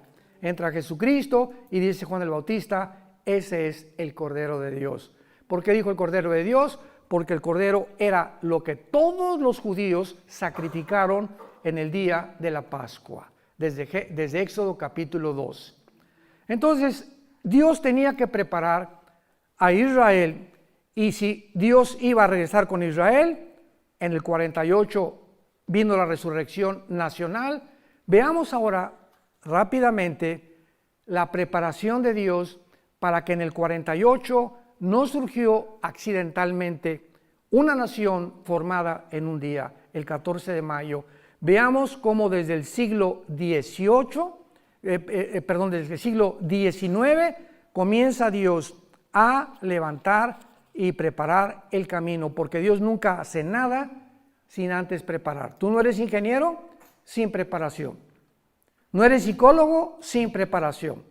No eres Bocelli o Pavarotti. Pavarotti lo reprobó su maestro de canto porque no lo hacía, tuvo que prepararse, vocalizar 3-4 horas, un pianista 3 o 4 horas. Todos tenemos antes que ir primaria, secundaria, preparatoria, universidad, estudiar, que nos prepara para que finalmente nos entreguen un diploma o un certificado profesional. Entonces Dios también trabaja de la misma manera. Él no puede actuar de una forma accidental. Y cuando descubrimos lo que hizo Dios antes, para que veamos cómo estos eventos de la historia no fueron accidentales, nos va a abrir los ojos para comprender la grandeza de Dios. El Éxodo fue uno de los milagros más grandes que Dios hizo en el Antiguo Testamento, porque no cabe duda que fue el milagro más portentoso de Dios en el Antiguo Testamento. Rodeados por un lado los egipcios, enfrente del mar. Ahora sí que para esto nos sacaste, Moisés. Estamos entre la espada y la pared, y de una forma milagrosa le dice Dios a Moisés: diles que se estén quietos, shalom, que no se muevan y que vean lo que voy a hacer. Y de repente Dios abre el mar y entra todo Israel, atraviesan el Mar Rojo, viene el faraón con los egipcios y al meterse al Mar Rojo hunde sus carrozas y mata a todo el ejército del faraón. Este milagro debía haber quedado impregnado en las mentes de las futuras generaciones de los judíos. Y los judíos tenían la obligación de enseñarles a sus hijos, a sus nietos, etcétera, etcétera, acerca de este milagro, porque les serviría para recordar que Jehová pudo librarlos ¿de qué? De la esclavitud de Egipto. Hijito, ¿sabes por qué somos libres? Porque hace tantos años Dios hizo un milagro impresionante. ¿Qué abuelito? Abrió el mar, de veras sí, lo abrió de lado a lado y nuestros padres lo atravesaron. Sin embargo, se había profetizado que este milagro no iba a compararse con un milagro muchísimo más grande que la apertura del Mar Rojo. Veamos esto en Jeremías capítulo 23, versículos del 7 al 8. Porque para que Israel volviera a nacer, Dios tendría que seguir realizando muchos más milagros que nada más dividir el Mar Rojo. Y veamos algunos de estos milagros que Dios hizo para que Israel sobreviviera en nuestros días y la forma como Dios trabaja en la historia humana. Jeremías 23 del 7 al 8. Escuchen con mucha atención. Por tanto, dice el profeta Jeremías, vienen días, dice Jehová, en que no dirán más. Ya no van a acordarse de qué cosa. Vive Jehová que hizo subir a los hijos de Israel de la tierra de Egipto. Vendría un tiempo, dice Dios, en que ya no van a mencionar el Mar Rojo como el más grande milagro que yo realicé, sino vive Jehová que hizo subir y trajo la descendencia de la casa de Israel de tierra del norte y de todas las tierras donde yo los había echado y habitarán en su tierra. Dios profetiza que habría un milagro, el más grande que se presenció en el siglo XX, cuando Israel, después de casi 1900 de exilio en la diáspora, regresaran a su tierra. Y Dios considera el 14 de mayo de 1948 lo siguiente para nosotros la iglesia. Pasaron casi 2000 años, en 1800 vino la época de las misiones, el evangelismo, 1920, D.L. Moody, Billy Graham, otros predicadores, millones de personas fueron salvadas y la iglesia iba caminando, sí, ganamos a miles de personas, millones de personas caminando en el mundo. Israel ya, olvídate, la iglesia tomó el lugar de Israel. Se llama la teología del reemplazo, que es una herejía. Y comenzó a predicarse en las iglesias cristianas, que ya Dios se había olvidado de Israel, que la iglesia tomaba el lugar de Israel y que Dios ya no tomaba en cuenta a Israel. Y de repente, ¡boom!, volteamos los ojos. Regresaron a su tierra. ¿Cómo? Sí. ¿Qué significa esto? Que Dios no se ha olvidado de Israel. Y que si está cumpliendo con aquel pueblo apóstata que lo abandonó, que lo crucificó, y regresa a Dios a decirnos, no he acabado con ustedes, a ellos los comienza a sacudir también, y la iglesia, para que abramos los ojos desde el 48 y sepamos que ha comenzado la cuenta regresiva de nosotros. Las profecías de los últimos tiempos no podían cumplirse si Israel no regresara. Si Israel no regresaba, ¿quién iba a construir el templo? La Biblia menciona que va a haber una reconstrucción del tercer templo de los judíos. Si Israel no regresaba, ¿a quién va a perseguir el anticristo? Si Israel no regresaba, ¿cómo podían cumplirse todas las profecías que Dios le hizo a Abraham, Isaac y Jacob, Jeremías, Malaquías, Zacarías, etcétera, etcétera? Entonces era necesario que Israel regresara a su tierra para que comenzaran a cumplirse las profecías de los últimos tiempos. Charit en el hebreo, los finales días o los finales tiempos. Y todo el libro de Daniel, capítulo 2, capítulo 5, capítulo 7, capítulo 8, capítulo 10, 11 y 12 de Daniel, todas las menciones que se hacen de las profecías de Daniel y las visiones de Daniel, todas se relacionan con el final de Israel en los últimos tiempos, y la señal más grande es cuando regresaron en el 48. Ahora, muy bien, ¿cómo comenzó Dios a preparar el camino para que resucitara Israel en 1948? Número 1, vean ustedes en el libro de Esdras, en el Antiguo Testamento, la forma como trabaja Dios. Vamos a comenzar desde el Antiguo Testamento, cómo Dios trabaja, para que entendamos cómo comenzó a trabajar con un judío llamado Teodoro Herzl en el año 1800. Dice Esdras capítulo 1, versículo 1. Esta revelación es increíble. En el primer año de Ciro, rey de Persia, para que se cumpliese la palabra de Jehová, para que lo que Dios dijo tenía que cumplirse, despertó Jehová el espíritu de un sacerdote, el sumo sacerdote, algún profeta. Dios tiene que trabajar a través de los gobiernos.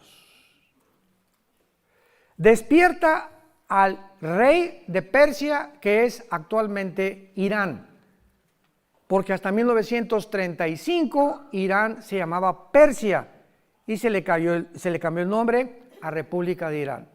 1979, República Islámica de Irán, cuando sacaron al Shah, y entonces se establece el Islam en Irán como la religión, porque ellos son persas, no son realmente musulmanes ni árabes tampoco. Entonces Dios despierta a un rey, y este rey, ¿para qué lo despertó Jehová el Espíritu de Dios? Escuchen, hermanos, Dios tiene el poder también de obrar en las personas que no son cristianas. Porque en Isaías se le llama a Ciro el siervo de Jehová. Y muchas veces Dios trabaja en personas, en personajes, principalmente en gobernantes, para cumplir sus propósitos. Versículo 5. Entonces se levantaron los jefes, ya vemos aquí al pueblo de Israel, se levantaron los jefes de las casas paternas de Judá y de Benjamín, y los sacerdotes y levitas, todos aquellos cuyo espíritu despertó Dios. Subrayen eso los que trajeron sus Biblias. Cuyo espíritu despertó Dios para subir a edificar la casa de Jehová, la cual está en Jerusalén. Dios trabaja con el gobierno, porque si Israel no tenía el apoyo del gobierno, no podía Dios cumplir su palabra. Dios tuvo que concientizar al Dios Artajerjes, Nehemías capítulo 2, para que Nehemías regresara a restaurar las murallas de Jerusalén. Cuando Nehemías se presenta ante el rey Artajerjes de Persia, le dice: Señor, ora, dame gracia ante el rey, porque si tú no me das gracia ante el rey, no se va a cumplir tu palabra. Y Dios, cuando viene Nehemías y le dice, él era el copero del rey, y un copero es el que probaba el vino para que no envenenara al rey. Los reyes antiguamente tenían sus coperos que probaban la comida y las bebidas antes de que ellos se las comieran, para evitar que murieran intoxicados o envenenados. Y Nehemías era el copero de Artajerjes, que era la persona de más confianza del rey, y le dice: dame permiso de irme. Tenía que Dios trabajar forzosamente en el corazón del rey para que Nehemías se pudiera ir, para que se cumpliera la palabra. Dios tiene que trabajar con los gobiernos para que la iglesia o el pueblo de Israel cumpla su cometido. Por eso confiamos, y nos dice la Biblia, sometámonos a todos los gobiernos. Ya sean comunistas, ya sean dictatoriales, ya sean monarquías, ya sean socialistas, tenemos que respetar los gobiernos. Los apóstoles vivieron bajo el peor de los gobiernos, los césares romanos. no encontramos una crítica en el Nuevo Testamento, ni de Pablo, ni de Pedro, ni de Santiago, ni de ninguno contra ningún gobierno. Lo contrario, 1 Timoteo 2, del 1 al 5, oren por vuestros gobernantes. De nada sirven las manifestaciones, y esto y el otro, y déjenos, y muera, y derroquemos, y acabemos. Eso es lo que yo pensaba antes de ser cristiano, se los conté. Cuando me hice comunista y creía que una revolución social era la que iba a transformar México. Qué equivocado estaba, porque no conocía a Dios, ni a Jesús tampoco. Entonces, ¿qué fue lo que pasó? Despertó Dios la conciencia de un judío llamado Teodoro Herzl.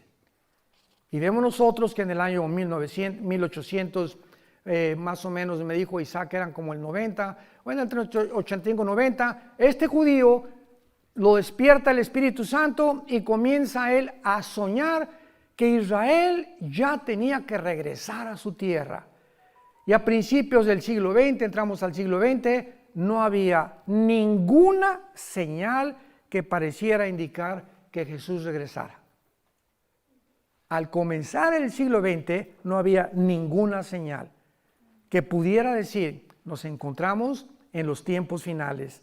La primera en aparecer fue la declaración de Balfour, o de Balfour, decretada el día 2 de noviembre de 1917 por Balfour en Inglaterra, donde él apela a la Liga de Naciones para que ya Israel se le considere que regrese a su tierra. Pero había un problema.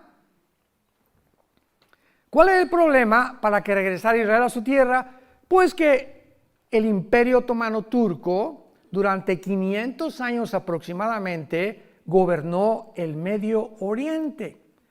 Pero tuvo que venir la Primera Guerra Mundial, otra preparación de Dios, que usó la Primera Guerra Mundial Dios, para que comenzara realmente a despertar el interés en las naciones, que los judíos tenían una nación y que se les tenía que regresar.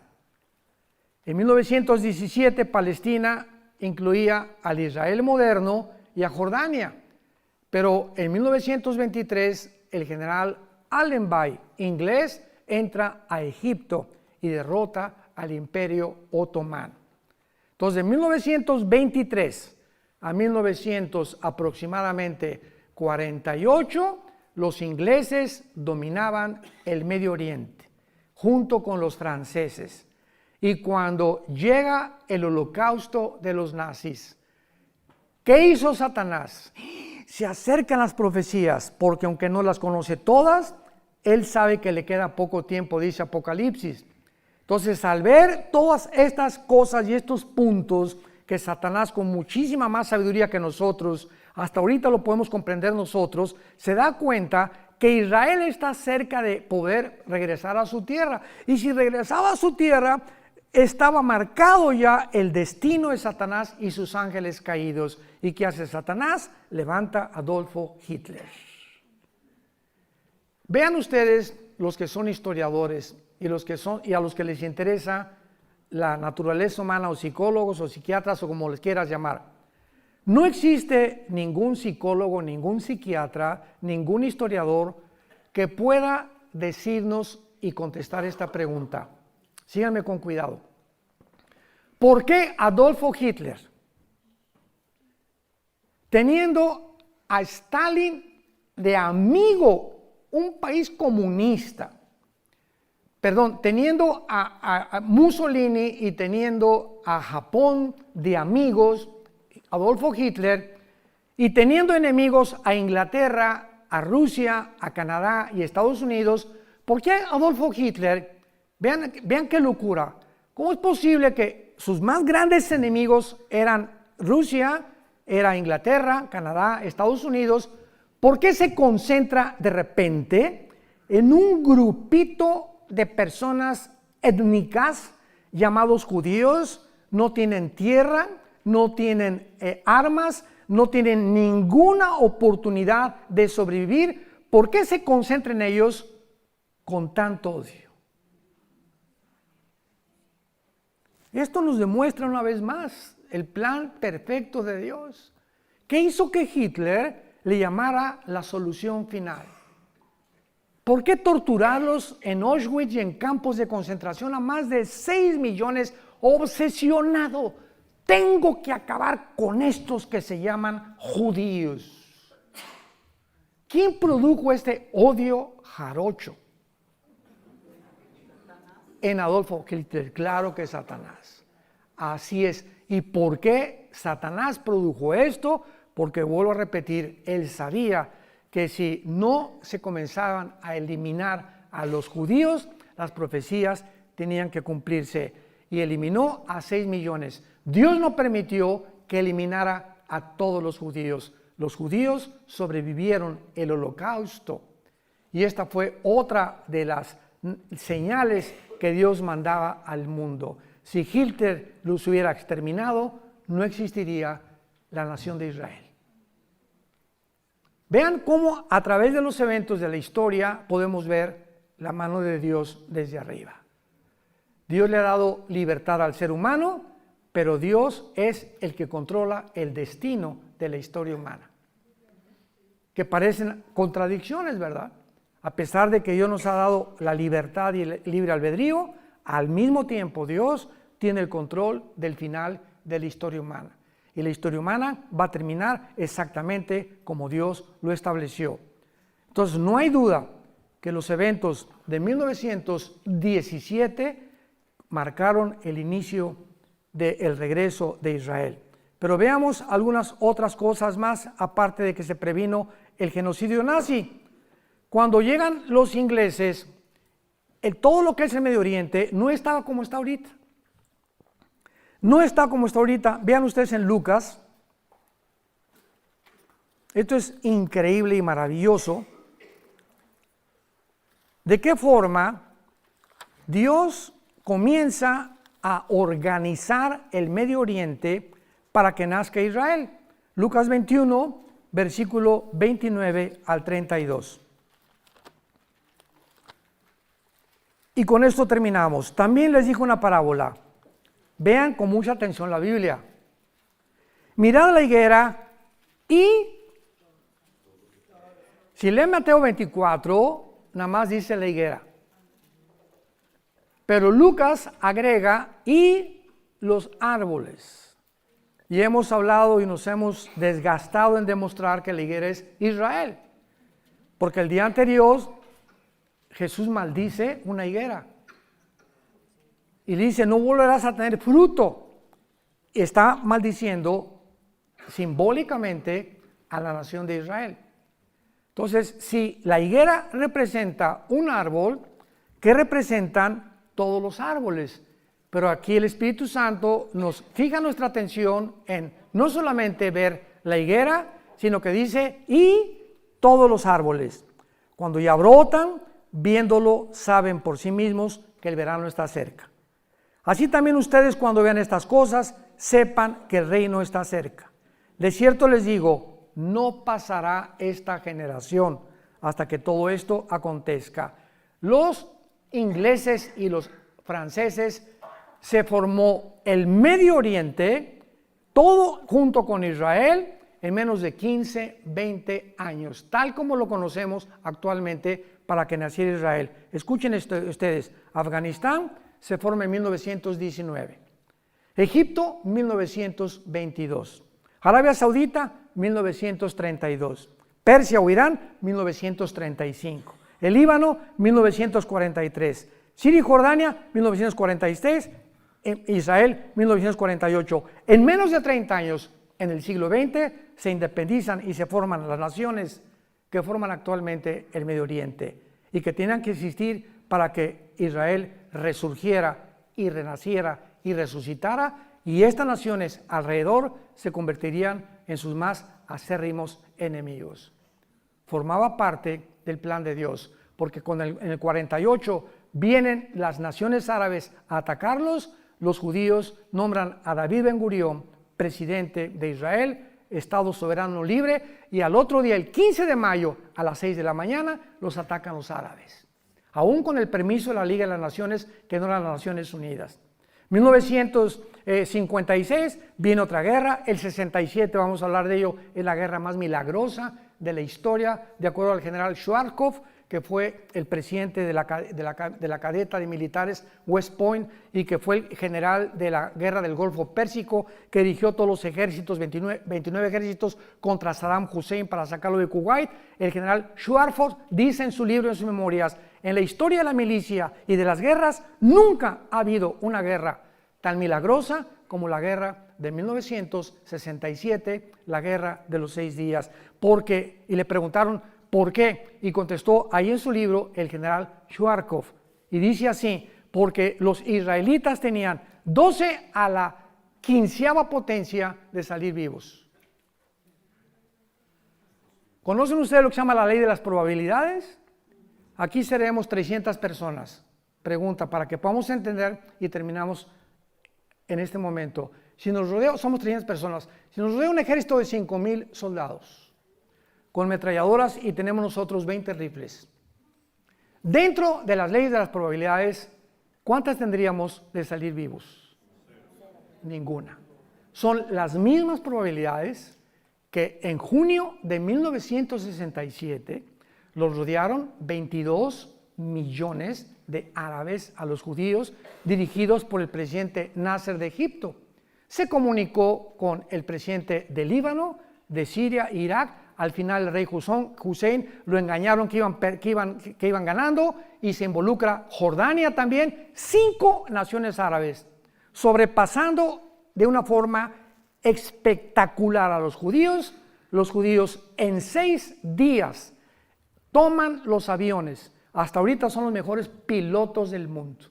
Y el primer día se van sobre Egipto a las 5:30 de la mañana, cuando estaban dormiditos, y en 1 hora barrieron toda la aviación de Egipto. Se fueron con Siria, barrieron todos los aeropuertos de Siria. Se fueron contra el Líbano. El 4.º día no había aviación de los enemigos.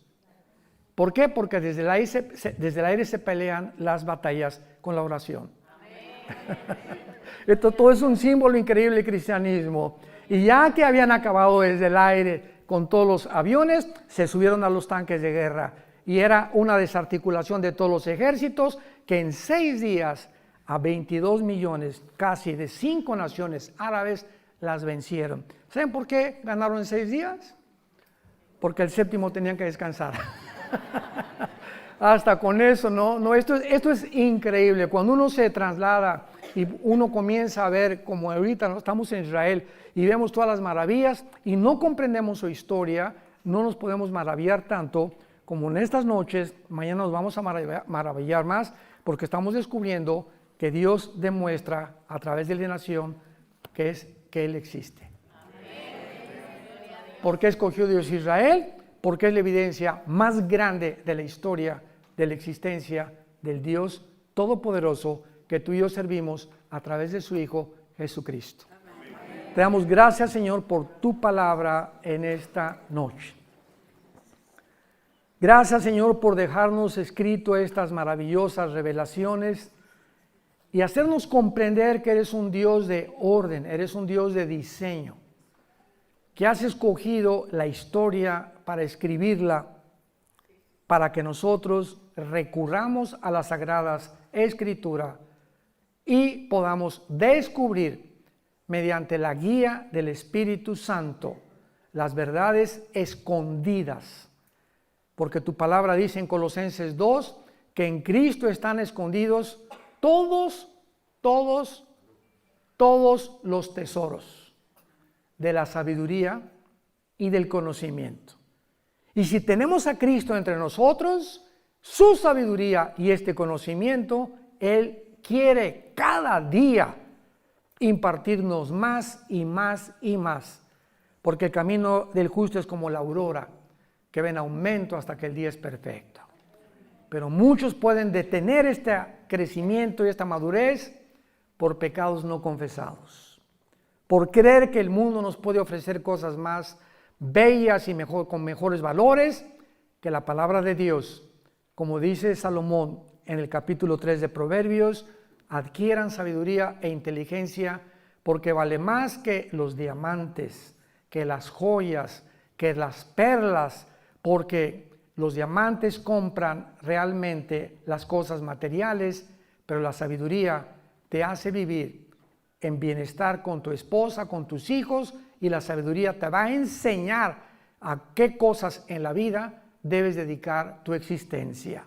Gracias, Padre, por tu palabra y por la sabiduría dentro de nosotros, inexplotada, que todavía permanece. Jesús esperando revelarnos a través de nuestra consagración cada día más y más para su gloria eterna. En el nombre de Jesús.